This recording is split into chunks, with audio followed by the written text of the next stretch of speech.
सही। ये राशिद अल्वी ने जो ईवीएम को लेकर आरोप लगाया है, क्या आप उससे सहमत हैं?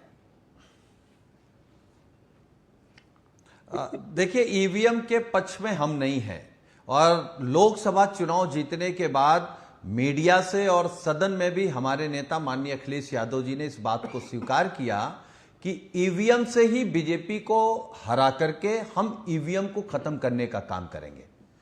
और अभी आपने खबर पढ़ी है कि महाराष्ट्र में भी समाजवादी पार्टी शामिल होगी। स्वाभाविक है, हम लोग तो प्रयास कर रहे थे कि हरियाणा में भी शामिल हो जाते। अगर शायद हरियाणा में शामिल होते, माननीय अखिलेश यादव जी वहां प्रचार करने गए होते, तो ये हश्र नहीं होता हरियाणा में। लेकिन हम लोगों को भरोसा है, ये लोकतंत्र का पर्व है, जनता को फैसला करना है। तो जनता जनार्दन है, जनता के बीच जाएंगे, मुद्दों को लेकर के जाएंगे। इनकी बेईमानी, इनका भ्रष्टाचार, इनका झूठ, बढ़ती महंगाई, बेरोजगारी, बढ़ते महिलाओं के प्रति अत्याचार, इन सब मुद्दों के साथ जाएंगे। लेकिन अमीश भाई, उत्तर प्रदेश में 10 सीटों का चुनाव होना था, 9 का हो रहा है, मिल्कीपुर का नहीं करा पा रहे हैं। और अभी हमारे नेता ने कहा है, जिसने जंग टाली है समझो उसने जंग हारी है। जी जी, ये उत्तर प्रदेश जी। उत्तर प्रदेश में आपने शुरुआती दौर में एक बात अच्छी कही। जी जी, मैं अपनी पूरी बात कर लूं। जी जी, मैं अपनी 30 पूरी बात कर और लूं, आप अपनी बात को कर लीजिए। हम गोडसे गैंग के बीच में ना बोलेंगे, ना उनसे कोई आपत्ति। हम केवल एक बात कह रहे हैं, समाजवादी पार्टी अपने पीडीए के नारे के साथ जाएगी। जिस पीडीए समाजवादी पार्टी इंडिया गठबंधन ने भारतीय जनता पार्टी को उत्तर प्रदेश में हाफ किया था लोकसभा के चुनाव में, बाई इलेक्शन में साफ करेंगे और 27 में सुपड़ा साफ होगा। कोई पूछने वाला नहीं होगा भारतीय जनता पार्टी को। जी जी, गौरव भाटिया, कोई पूछने वाला नहीं होगा आपकी पार्टी को। और गोडसे गैंग हैं आप लोग। अमीर जी, आपने एक बात पे आपने ध्यान दिया। लव जिहाद गैंग बोलता रहा, मैं बीच में नहीं बोला। और जो आजम खां की भैंसे ढूंढवाता था वर्दी से, वो गैंग भी बोलता रहा, मैं बीच में नहीं बोला। उसकी एक वजह है, मैं आपको बताता हूं। आज पूरे देश की जनता को यह पता चलना चाहिए समाजवादी पार्टी की सोच क्या है और भारत को ये कैसे तोड़ते हैं। आज इनका एक ट्वीट आया है मीडिया सेल का, जिसमें लिखा है, बहराइच की पुलिस कप्तान खुद कह रही हैं कि हिंदू जुलूस मुस्लिम एरिया से गुजर रहा था। कैसे गुजर रहा था? मुस्लिम एरिया से। अच्छा, भारत में मुस्लिम एरिया भी होता है? अच्छा, समाजवादी पार्टी जहां रहती है वो मुस्लिम एरिया है और बाकी हिंदू एरिया है। अमीर भैया, अपना घर चेक करा लीजिएगा, कहीं मुस्लिम एरिया में हुआ ना तो बेदखल कर दिए जाएंगे। ये समाजवादी पार्टी की सोच है। और नरेंद्र मोदी जी और देवेंद्र फडणवीस जी और एकनाथ शिंदे की सोच पता है क्या है? चप्पा चप्पा भारत का है, हर भारतीय को हक है, एक एक कोने में जाएगा वो। ये है हमारी सोच जोड़ने की। अब आप बताइए, ये जो मुस्लिम इलाकों ये बड़ा बोल रहे हैं। मैं इसको अभी चेक करता हूं कि ऐसा कोई ट्वीट करा है कि नहीं करा हुआ है। और मेरी टीम बता रही है कि हाँ, एसपी मीडिया सेल ने ये ट्वीट करा हुआ है। एसपी मीडिया सेल ने ये ट्वीट करा हुआ है। मैं एक सेकंड, मुझे इस पर राय ले लेनी चाहिए। किशोर तिवारी, आपकी इस पर क्या राय है? सुनील यादव से पहले, आप मानते हैं कि मुस्लिम एरिया से हिंदू जुलूस नहीं निकलने चाहिए, एरिया का डिस्क्रिमिनेशन होना चाहिए? देखिए, मैं बताता हूं, भारत ये हिंदू राष्ट्र है और यहाँ हिंदुओं को ही कहीं से घूमने फिरने का कोई रिस्ट्रिक्शन नहीं रहना चाहिए। मैं अभी बता रहा हूं,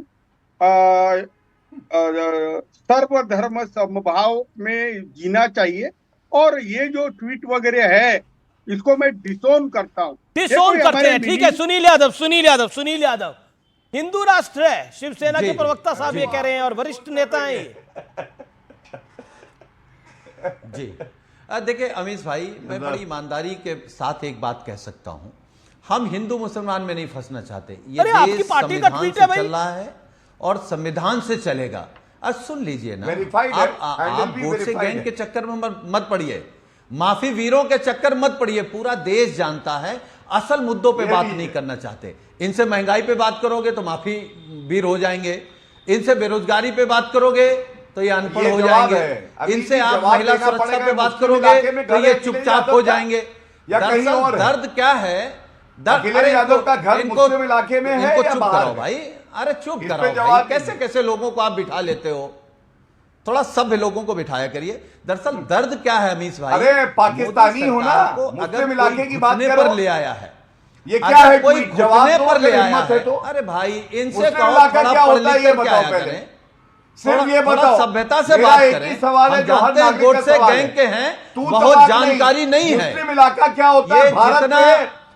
देखिए अमीश भाई, हर भारतीय ये का हर जितना चप्पा है, हर कोना है। धर्म आप करेंगे कौन होते हम हैं इनको कहने वाले? पीडीए से मुस्लिम ठीक इलाका है कर और देंगे। हिंदुओं का बड़ी खबर निशिकांत दुबे अभी दिल्ली में भारतीय जनता पार्टी के झारखंड के सांसद हैं, उन्होंने बयान दिया है दिल्ली में कि झारखंड में अगर बीजेपी 2/3 बहुमत से सरकार बनाएगी तो आदिवासियों की जनसंख्या 45 से आदिवासियों की जो जनसंख्या है वो 45 से घटकर 27 से 28% पे आ गई है। और अगर बीजेपी सरकार बनाएगी बहुमत से तो वो एनआरसी लागू करेगी और घुसपैठियों को बाहर भगाएगी। बीजेपी सांसद निशिकांत दुबे का बयान है। महुआ माझी मेरे साथ है, मेंबर ऑफ पार्लियामेंट। चुनाव का ऐलान हुआ है, दूसरी तरफ बीजेपी का ऐलान हो गया है। महुआ माझी, द गेम इज ऑन। जी नमस्कार। मैं माफी चाहता हूं, लेट आ रहा हूं आपके ये पास। चुनाव की घोषणा हुई है। हाँ, चुनाव की घोषणा हुई है, 1 महीना पहले ही हो चुकी है और भी टाइम था, लेकिन कोई बात नहीं, हमारी सरकार पूरी तरह से तैयार है क्योंकि साल भर पढ़ाई करने वाले छात्र एग्जाम के समय में परेशान नहीं होते हैं। इतना काम माननीय हेमंत सोरेन जी ने कर दिया है महागठबंधन की सरकार में कि जनता चाहती है कि वो बार बार आए। भाजपा के कार्यकाल की अगर आप बात करें तो आप न्यूज़पेपर उठा के देख लीजिए कि मानव तस्करी, महिलाओं की तस्करी कितनी अधिक बढ़ गई थी भाजपा के कार्यकाल में। यहाँ 2000 से लेकर 2024 तक 15 से 17 साल तक जब भाजपा रही और भाजपा के कई कई मुख्यमंत्री रहे, यहाँ इतने सारे प्लेसमेंट एजेंसियां खुल गई थी। दलाल आके झुंड के झुंड लड़कियों को नौकरी का झांसा देकर पंजाब में, हरियाणा में, दिल्ली में और कहां लेके जाते थे और उनका शोषण करते थे। उसे माननीय हेमंत सोरेन जी ने बंद किया। उन्होंने महिलाओं के लिए ढेर सारी योजनाएं लॉन्च की और उन्हें इम्प्लीमेंट भी किया। ये वो वाली घोषणा नहीं थी कि 10 साल पहले बोल दिए सरकार में आने के लिए कि 15 लाख हर एक अकाउंट में जाएगा और ये नहीं तो आया। निशिकांत दुबे कह रहे हैं, इसको आप कैसे देखते हैं? घोषणा करने के सुनिए, घोषणा करने के 2 दिन बाद ही वो अकाउंट में पैसा आना की कार्रवाई शुरू हो गई। तो हमारी सरकार जो करती है वो करती भी है, जो कहती है वो करती भी है। इसलिए यहाँ की जनता पूरी तरह से उन पर भरोसा करती है कि हाँ, इस बार भी उनकी सरकार आएगी तो आगे भी तमाम जितनी भी योजनाएं आएंगी उसे धरातल पर उतारा जाएगा। और जहां तक घुसपैठ की बात आप कर रहे हैं तो मैं आपको बता दूं कि असम के सीएम हमारे माननीय हिमंता बिश्वा शर्मा जी अभी झारखंड में कैंप कर रहे हैं, लगातार अपने स्टेट को इग्नोर करके।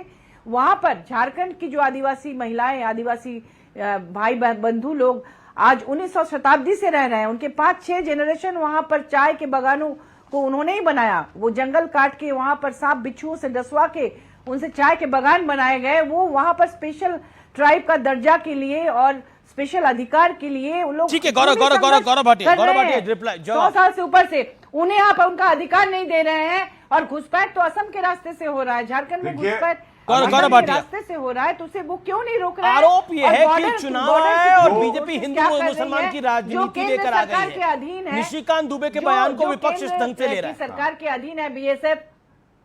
नहीं, आप इस बात को भी सुनिए कि बॉर्डर से अगर कोई घुसपैठ कर रहा है। एक सेकंड महुआ जी, गौरव भाटिया रिप्लाई कर रहे हैं।